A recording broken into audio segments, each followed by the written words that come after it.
नमस्कार मित्रांनो, रात्रीची नगरी या मराठी सत्यकथेच्या चॅनलमध्ये मी राजेश पाटील आपल्या सर्वांचं मनापासून स्वागत करतो.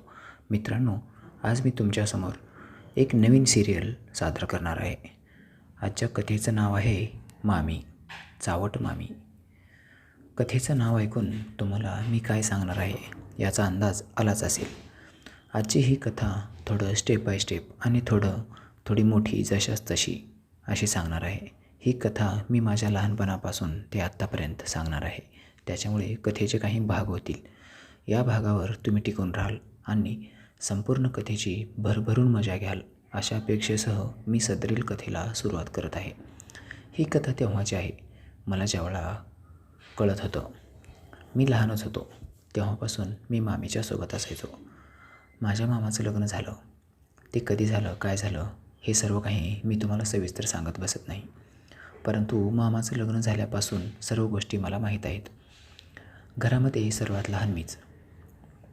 मामा कामावर जायचे आणि माझे आईवडील पण घरी असायचे नाहीत. सर्वजण जो तो ज्याच्या त्याच्या कामाला जायचा. घरामध्ये मी आणि मामी दोघेच असायचो. मग त्यावेळची परिस्थिती अशी होती की आमच्याकडे घरामध्ये करमणूक करायचं म्हणलं तर मी आणि मामी दोघेच एकमेकाला गप्पा मारत बसायचो. मामी मला सकाळी आंघोळ घालायची, मला शाळेला पाठवायची. सर्व माझी जी कामं होती, माझे प्रायव्हेट कामं, पर्सनल कामं सर्व काही मामी करायची. मी माझ्या आईवडिलांकडं कमी आणि मामीकडंच जास्त असायचो. मामाचं घर जवळच होतं आणि काही अंतरावरच माझं घर. मी सकाळी एकदा तिकडून आलो की शाळा सुटल्यानंतर परत मामीकडे जात असे. दिवसभर मी मामीसोबतच असायचो.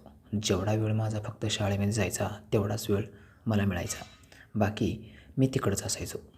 जर माझ्याकडं कोणाचं काही काम असलं तर तेवढं माझ्याकडे येऊन घरचे लोक भेटायचे, बोलायचे, सांगायचे. आणि मी लहान असल्यामुळे माझ्याकडं काय काम असणार. परंतु तरीसुद्धा काही पैसे द्यायचे असतील, काही कपडा लत्ता, काही वेगवेगळ्या गोष्टी. आता इकडचे तिकडचे प्रत्येक गोष्ट जर तुम्हाला सांगत बसायचं म्हणलं तर रात्रसुद्धा पुरणार नाही आणि दिवससुद्धा पुरणार नाही. त्याच्यामुळं जे काही महत्त्वाचं आहे तेच मी तुमच्यासमोर शेअर करणार आहे. माझी जी मामी होती ती दिसायला खूपच आकर्षक, खूप मस्त, एखाद्या परीसारखीच ती दिसायची. आणि मामाचं जे घर होतं ते खूप मोठं. आता त्या मोठ्या घरामध्ये मामी एकटीच असायची. मामीचं शिक्षण भरपूर झालेलं होतं, त्याच्यामुळं मामीला भरपूर नॉलेज होतं. प्रत्येक गोष्ट ती खूप विचारपूर्वक करत असे. सकाळच्या चहा पाण्यापासून ते बाकी सर्व शेतातल्या कामापर्यंत मामी बघायची. म्हणजे थोडक्यामध्ये जर सांगायचं म्हणलं तर मामी ऑलराऊंडर होती. सर्व गोष्टीमध्ये तिचं जे नॉलेज होतं ते नॉलेज खूपच जास्त होतं. मी शाळेतून आलो की मामीचं सर्व काम आटोपलेलं असायचं. मग मामी झोपलेली असायची. मी सुद्धा हळूवारपणे जायचो आणि मामीच्या अंगाखांद्यावर मी खेळायचो. आता मी लहान असल्यामुळे मामीला पण तेवढं काही वाटायचं नाही. मामीसुद्धा एखाद्या लहान मुलाप्रमाणे मला जवळ घेऊन झोपायची. माझ्या अंगावर हात टाकायची, मला कुरवाळायची. मला काहीच वाटायचं नाही आणि मला तेवढं काही त्यावेळेला नॉलेज पण नव्हतं. आता लहान अल्लड मुलांना कळतं तरी काय, जे काही असेल ते असेल. परंतु तिच्या मनामध्ये काय येत होतं मला माहीत नाही. परंतु तिचं जे प्रेम होतं ते प्रेम मात्र माझ्यावर खूप होतं. मामी माझ्यावर भरभरून प्रेम करायची. मला स्वतःच्या हातानं जेवू घालायची, स्वतः आंघोळ घालायची, माझे कपडे धुवायची. म्हणजे प्रत्येक गोष्ट जी माझ्यासोबतची होती ती माझं आणि मामीचं अटॅचमेंट जे होतं ते खूप अतूट होतं. मग संध्याकाळी झोपत असताना मी मामीच्या अंगावर हात टाकायचो. मी मामीच्या जवळ झोपायचो. मामा पलीकडून आणि मी अलीकडून, आमच्या दोघांच्या मध्ये मामी असायची. मग मी मामीच्या अंगावर हात टाकून झोपलो की मामी मला वेगवेगळ्या कथा सांगायची, काही गोष्टी सांगायची. त्याच्यामध्ये चल रे भोपळ्या, टुणूक टुणूक अशा प्रकारच्या छान छान गोष्टी, पंचतंत्रातल्या गोष्टी, अशा बऱ्याच गोष्टींचं नॉलेज मामीने मला दिलं होतं. काय चांगलं काय वाईट अशा बऱ्याच गोष्टी मामी मला सांगायची. आता मला घरात ठेवून घ्यायचं आणखीन एक कारण होतं. कारण घरामध्ये दुसरा कोणी गडी माणूस किंवा मोठा पुरुष घरात कोणीच असायचा नाही. दिवसभर घरामध्ये मी आणि मामी दोघेच. तसं बघितलं तर मामी खूप डॅशिंग होती आणि खूप डेअरिंगबाज. एकदा हातात इळा घेतला की बस मी म्हणणारा मामीच्या पुढं पाणी मागत असे. मामीच्या नादाला सरासरी कोणी लागतच नसे. तिची हट्टाकट्टा बॉडी, तिची ती बोलण्याची पद्धत, एकदम मर्दानी आवाज, सर्व काही एखाद्या पट्टीच्या पुरुषालासुद्धा मागं पाडेल अशी मामी. जर घरामध्ये मामा ज्वारी घेऊन आले तर त्या ज्वारीचा जो कट्टा असतो 50 किलोचा, ती माझी मामी अगदी इजी उचलून वर घेऊन जायची. बैलगाडीतून कट्टा अगदी सहज काढायची.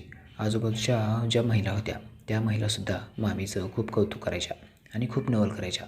एवढी कशी तू मजबूत आहेस गं, असे ते त्यांना बोलायच्या.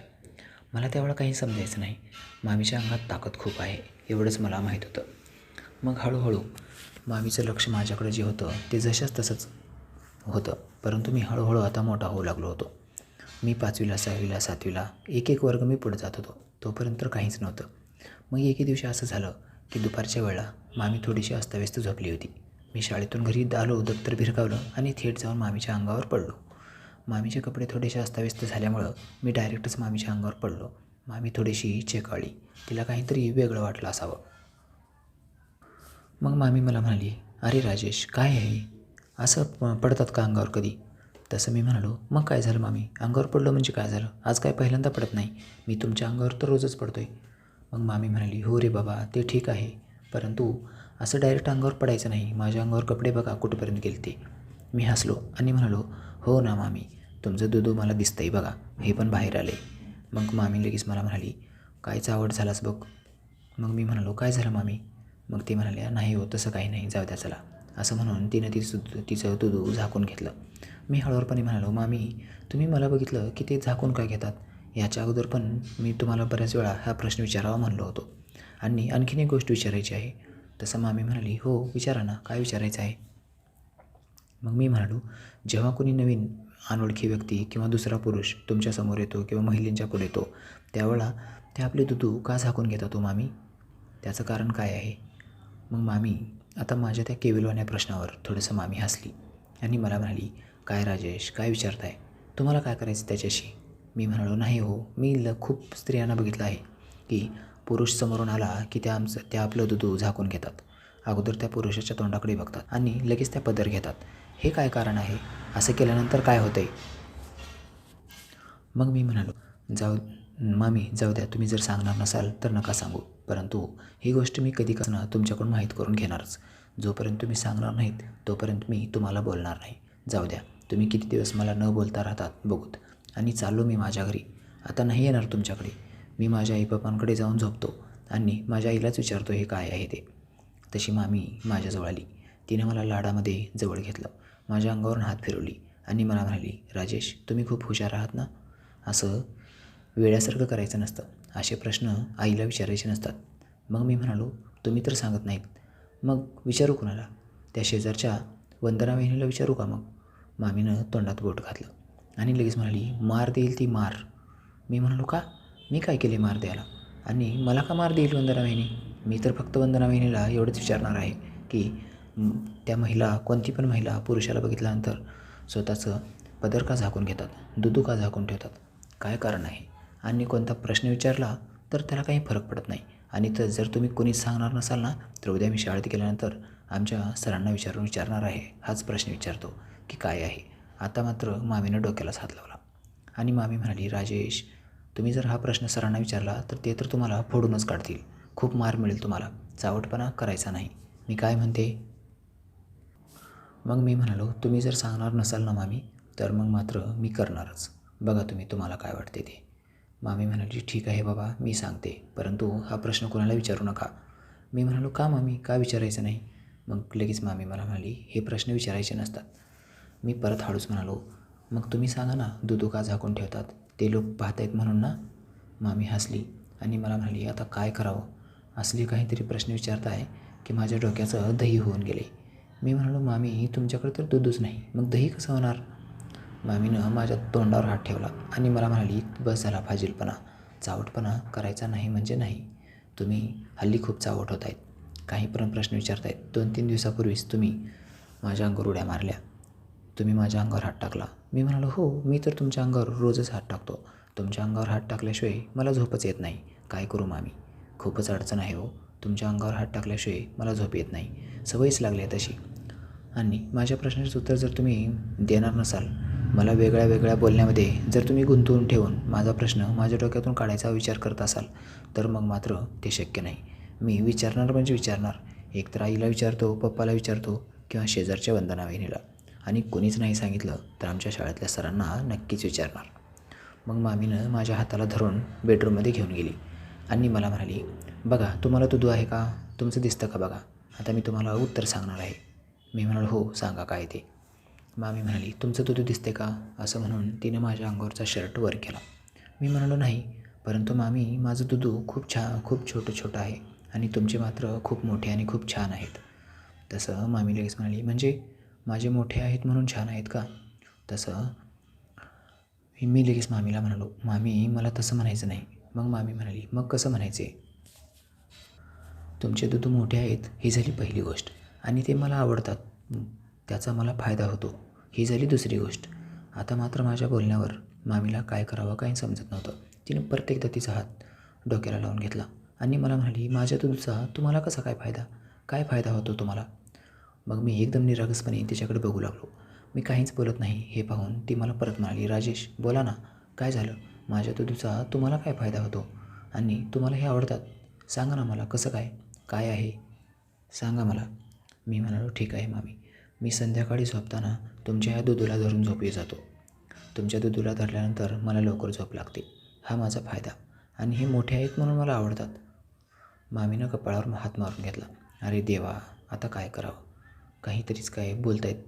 मी म्हणालो काय झालं मामी, मला हे दूध आवडले हे तुम्हाला आवडलं नाही का. मामी म्हणाली हो मला पण खूप आवडलं, परंतु काय बोलू काही समजत नाही. मग मी म्हणालो का माझ्याकडून काही चुकलं का मामी, माझ्याकडून काही जर चुकलं असेल तर माफ करा.